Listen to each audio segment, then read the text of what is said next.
It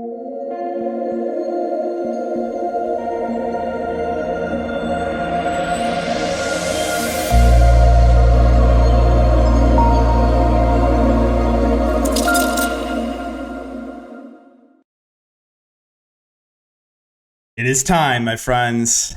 It is time.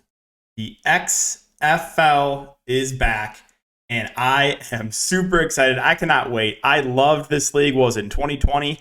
I was very profitable in it in DFS, and I am super excited for it to be back. I would say spring football, like XFL, USFL, is pretty similar to preseason, where I have a lot of my success. There's a lot more edge, for sure, but you have to also accept a lot more variance, right? Especially going into week one. As it stands right now, there's still a lot kind of up in the air. I'm making this video Tuesday afternoon. The game starts Saturday. There's 2 games Saturday, 2 games Sunday. So there's still like a lot of unknown. But I think your best friend is going to be just Twitter, like Twitter searching names, being on top of it, and trying to just consume every bit of content that's out there. Like I just watched all the XFL previews. I just try to consume as much content as possible. Yeah, excited to talk about this. And this will be the week 1 breakdown. If you guys are not familiar, my name is DK. I cover content for NFL, NBA, XFL. I make videos for Prize Picks. Prize Picks are the sponsor of the video. I believe Prize Picks will have content for the XFL. I can't say that 100% sure, but they did have it for the USFL. So pretty sure they will have props up for the XFL. And I don't have it up right now, but again, Prize Picks is a player prop site where you build 2, 3, 4, 5, up to 6 player props and up to 25x your money.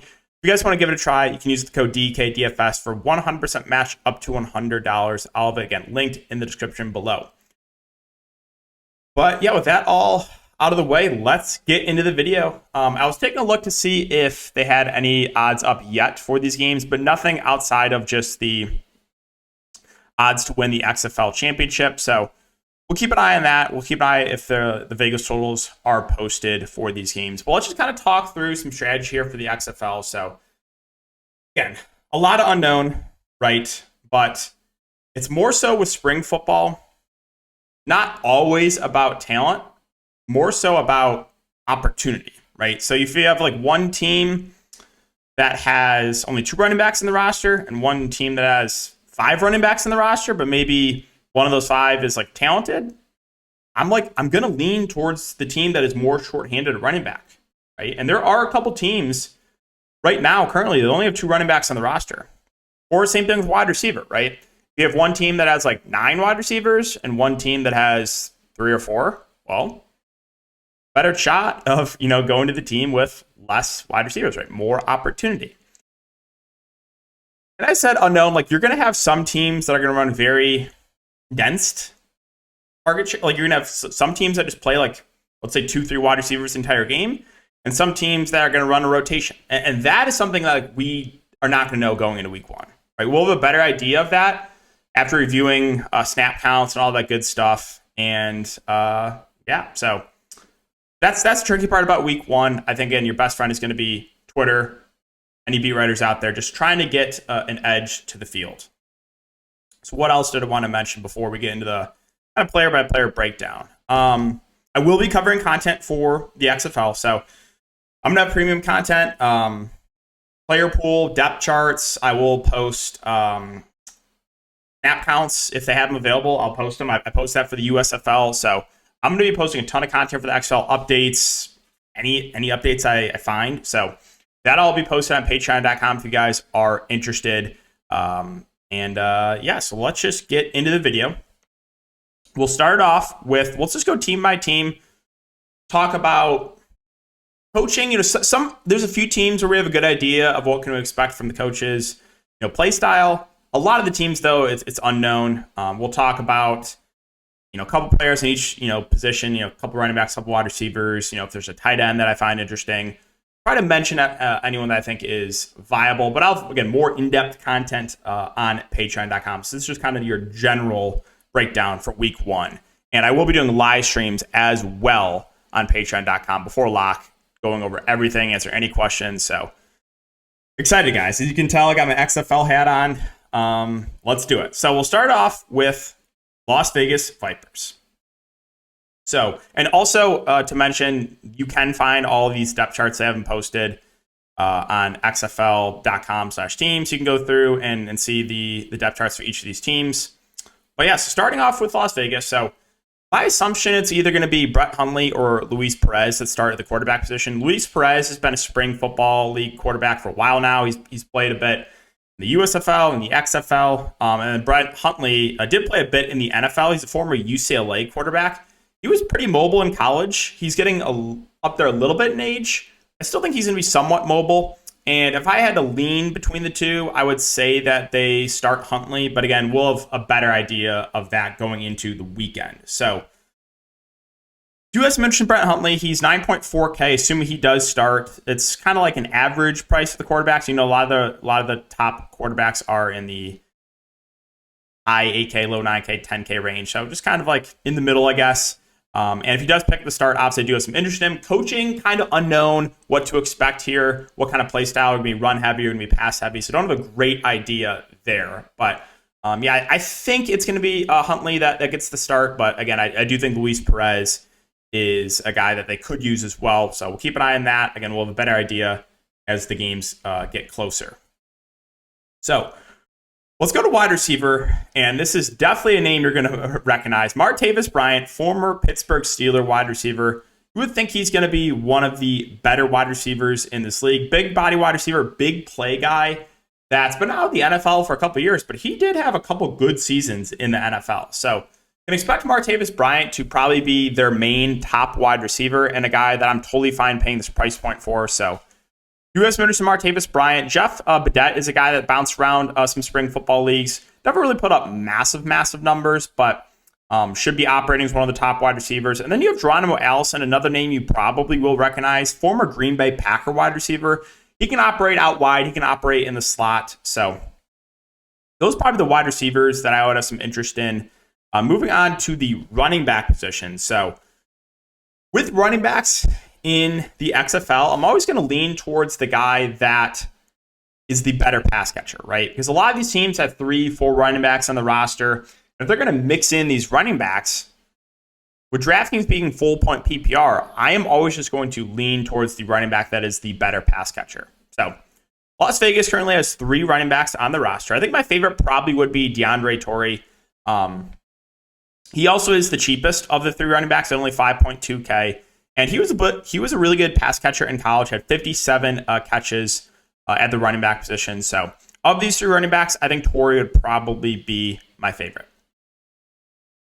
Okay, so moving on to the Arlington Renegades. So I think we kind of have a pretty good idea of play style for this team. Bob Stoops is their coach. I think we can say for certainty, or for almost certainty, that it's going to be a pass-heavy team, which is a positive for sure. One name, if you guys played USFL DFS last year, you will recognize is Kyle Slaughter. He is more of a pocket passer, but he was one of the better quarterbacks in the USFL, so I'm assuming he will be the starting quarterback. 10.3K, reasonable price point. Again, I think we can expect this team to play a little bit fast, pass-heavy, which is a positive, obviously. So I do like Kyle Slaughter there. Again, I expect him to be the starter. Now, talking about some wide receivers, there are a couple names that you might recognize here. So one is Winningham, former Jacksonville Jaguar receiver, played on the preseason team. He did have a couple good games for the Jags in the preseason. I expect him to be one of their main pass catchers. And then you have Jordan Smallwood. He didn't put up like massive numbers in college, but former Oklahoma wide receiver. I expect him to be at the top of the depth chart as well. And Sal Cannella, I think probably the best tight end in the USFL. He's a really good pass catcher. They used him as one of their top picks. I think he is a really good option at this price. Expect him to be heavily involved. So you got the Sal Cannella, Kyle Slaughter connection there. Yeah, I think Cannella makes for a really good value there at only 5.4K. DraftKings, I will say, did a pretty good job with price points. You know, a lot of the guys that we expect to be, you know, the top guys, main wide receivers are priced up. So I will give them that. They did a good job with the price points. Let's see. Was there anything else I wanted to mention here? All right, so let's move on to the running back position. And for Arlington, they currently have 3 running backs on the roster. And the guy that I think we can expect to be the main guy would be Adrian Killens. Now, he was traded. He was one of the few trades so far in the XFL. And he put up some good numbers at UCF. He's a really good pass catcher, 7.4K, reasonable price point. So I like Killens. And I have some interest in Davion Smith. He was former Michigan Wolverine. More of a do-it-all back. Can kind of do everything. Not like an amazing pass catcher, but can get it done there. A little bit of a bruising back, but reasonable price point, 4.4K. But I think the guy that fits this offense the best probably would be Killens, who in more of that scat back, really good pass catcher. And again, with his team being more pass heavy expected, I think Killens makes for a good option. All right, so let's move on to Orlando. So Orlando, kind of unknown what we can expect from them coaching wise. Quarterbacks. So Paxton Lynch, former NFL quarterback that never really never really did anything in the NFL. You have Francois, who was a mobile quarterback in college. Probably going to be one of those two quarterbacks picking up the start. Lynch, somewhat mobile. Francois, a bit more mobile. So we'll keep an eye on who they go with as the starting quarterback. And let's talk about wide receiver for Orlando. So a couple guys I'll mention here. Andrew Jamel, Eli Rogers. These are two guys that I expect to be fighting for that slot wide receiver position. Eli Rogers, pretty cheap price point, only 4.1K. He was a former Pittsburgh Steelers wide receiver as well. He had one pretty good year for them where he played in the slot and then kind of just like disappeared out of nowhere.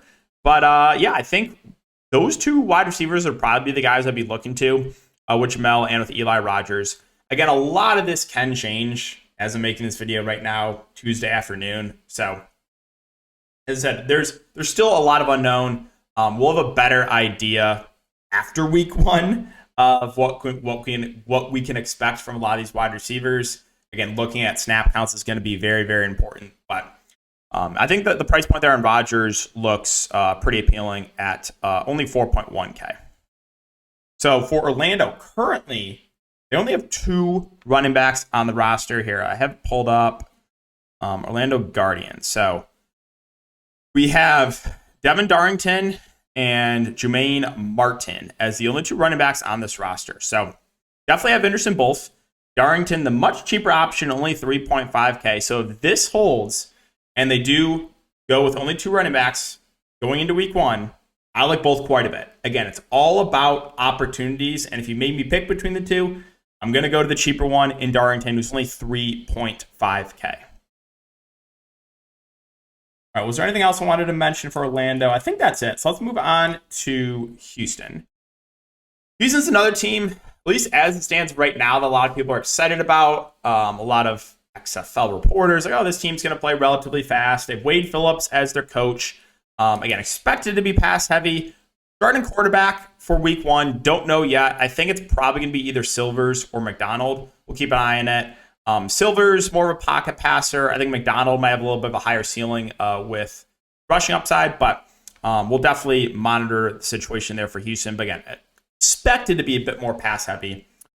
So wide receiver, I think the guy that stands out the most to me would be Cedric Byrd. He was one of their top picks. He's only 5.3K. He played in at Hawaii. He was a slot wide receiver and speedster, reasonable price point, a guy that I think fits this offense. So I like Cedric Byrd a good amount there at the price point. And then I think a guy that will be pretty popular going into week one is going to be Garrett Owens. So he's listed as a tight end, but he is just a do-it-all guy. He can get carries. He's a great pass catcher. And he's at a very cheap price point at 3.9K. So those are the type of guys for spring football that I love.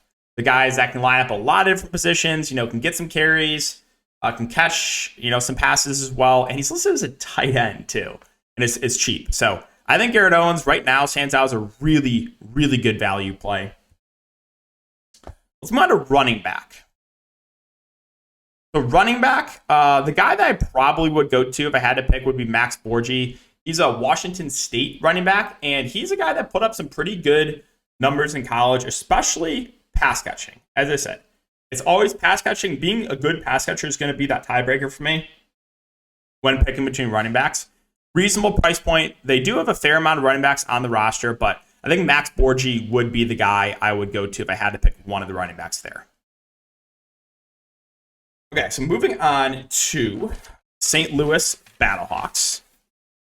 We have coaching, kind of unknown for now.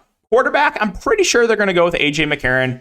He's a guy that's been around the NFL for a while now, former Alabama quarterback, more of a pocket passer, but expected to be one of the better quarterbacks in the league. So I'm pretty sure he will get the nod at the quarterback position. Wide receiver position, I think probably going to be one of the better wide receivers in the league would be Marcel Aitman, former Oakland Raiders wide receiver, big body guy, big play wide receiver, and was picked pretty high for them. So I like Aitman a good amount. I think Darius Shepard will probably be involved. He played for the Packers for a bit, a little bit more of a speedster slot wide receiver. You have Austin Proehl, who played in the XFL in 2020. He was utilized as a slot wide receiver. He's really, really cheap. So those guys I have my eye on. You also have, where is he? Is he not? Hold on. Okay. Never mind. I think we're good. Okay, so let's talk about running back for St. Louis. So the guy that I would probably go to at the running back position would be Mateo Durant, former Duke running back. Put up some good numbers in college, on the ground and through the air. That I know I'm repeating myself a ton, but I like the pass catching running backs here. So I think Mateo Durant, a pretty good option there in both formats. And yeah, I think that's all I had. So let's move on to San Antonio. All right, so San Antonio, we actually just got this on Twitter news that Jack Cohen, the former Notre Dame quarterback, will be picking up the start. He is another pocket passer, not really a guy that will get it done on the ground, but he is a confirmed starting quarterback, and he's pretty cheap, only $8.5K. So I think the price point makes Cohen viable for sure. Talking through some wide receivers here. So this team has a lot of big body wide receivers. I think the guy that I'll look to first probably would be TJ Vasher, 6'6" wide receiver, big play guy. Didn't put up like massive numbers in college, but reasonable price point. Expect him to be one of their top wide receivers. So he would probably be the guy I would look to first. At the running back position, so there's a couple names you'll probably recognize here. Jacquez Patrick, he played in the XFL in 2020. He's more of a bruising back, not great pass catcher. And then you have Keelan Ballage, bounced around a little bit in the NFL. He's 4.8K. He is a bit better of a pass catcher, so I think of the running backs probably would lean Ballage there. All right, so let's talk about the Seattle Dragons.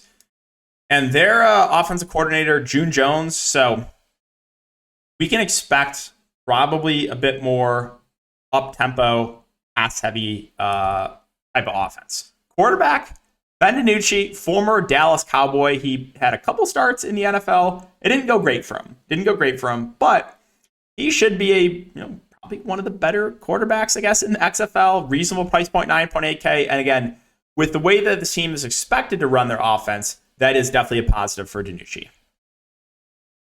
Wide receiver. So you will definitely recognize this name. Josh Gordon, former Cleveland Brown, had some really, really big years in the NFL. He is on the roster and expect him to be utilized a good amount here. Now, the downside is he's getting up there in age, right? So, how much does Josh Gordon have left in the tank? But expect him to be a relatively popular play for week one, just for name recognition alone. That's my worry, is he's probably going to go a bit over-owned, to be honest. And again, how much does he have left, right? I still think he's going to be a pretty talented wide receiver in this league, but will he be the best wide receiver in the XFL? Can't say that for sure, right? Okay, so Josh Gordon, again, definitely a name that you will recognize. Running back, this team has a lot of running backs. I think if I had to pick one, it would be TJ Hammonds. He's more of a scat back. Again, put up some good numbers through the air, but price point is not super, super cheap. And let's round it out with the DC defenders. So coaching, kind of unknown what we can expect here. Maybe a little bit more run heavy, but we will see. They do have all dual threat quarterbacks. Jordan Ta'amu is a guy that played in the XFL, was arguably the best XFL quarterback, played in the USFL, was definitely one of the top USFL quarterbacks. He is mobile too. So assuming he picks up the start, I expect Ta'amu to probably be one of the more popular quarterback plays in week one, but for good reason. not a super expensive price point, and again, is mobile. So do like Jordan Ta'amu a good amount there, assuming he does get the start. Wide receiver, Edzard is 7.3K. He's their most expensive wide receiver. He was their first wide receiver taken. More of a slot guy. Expect him to be one of the top options, and do kind of like him. Running back, so you'll recognize Abraham Smith most likely if you played preseason DFS. He played for the New Orleans Saints. Now, the downside here with Abraham Smith is not really a great pass catcher, more of that bruising back, but he's a guy that probably will get the first crack starting running back. And then something I wanted to mention here, Puka Williams, they haven't listed technically as a wide receiver, but he's like a running back / wide receiver. He's more of that do-it-all guy. Cheap price point. I could see him getting some carries in the backfield as well as playing some wide receiver. So those are my favorite type of guys to target for spring football league. Like, for example, I was on Kavontae Turpin week 1 of the USFL. Now, the really tilting thing about that was I was on Kavontae Turpin when no one else really was, and he started off slow. Like, I think week 1, week 2 didn't do a ton. And then from like week 3 on, he just was smashing. It's like, you couldn't have done that the first couple weeks when I was on you and no one was on you. But yeah, Puka Williams is a guy that I think can line up at a few different positions, reasonable price point. Again, these are the type of guys that I like targeting the best in spring football. Okay, so that is going to wrap it up for the general breakdown for week 1, guys. As I said, I cannot wait. I am counting down the days. NBA goes into All-Star break on Thursday, so over the weekend, we'll have, the NBA All-Star game, but we're going to have XFL football to watch. 2 games Saturday, 2 games Sunday. Again, I will be, if you're looking for more in-depth content, the rosters, the snap counts, which you should get after week 1, player pool, live stream, Discord access, all that good stuff, you can check on my Patreon link down below. Assuming Prize Picks will have props up, I'll also be posting props on Patreon too, so a lot of stuff that will be included there. And if you want access to that and NBA, I have a package that includes both. If you just want XFL, we have just XFL packages as well. So if you guys have any questions, you can always leave them in the comment section or hit me up on Twitter. But XFL is back. And we have, 100K to first. Let's fill these contests. So DraftKings keeps posting big contests. That would be a positive, but appreciate you guys for watching. As always, if you do enjoy, make sure to like, subscribe, hit the notification bell, and I will see you guys all in the next video.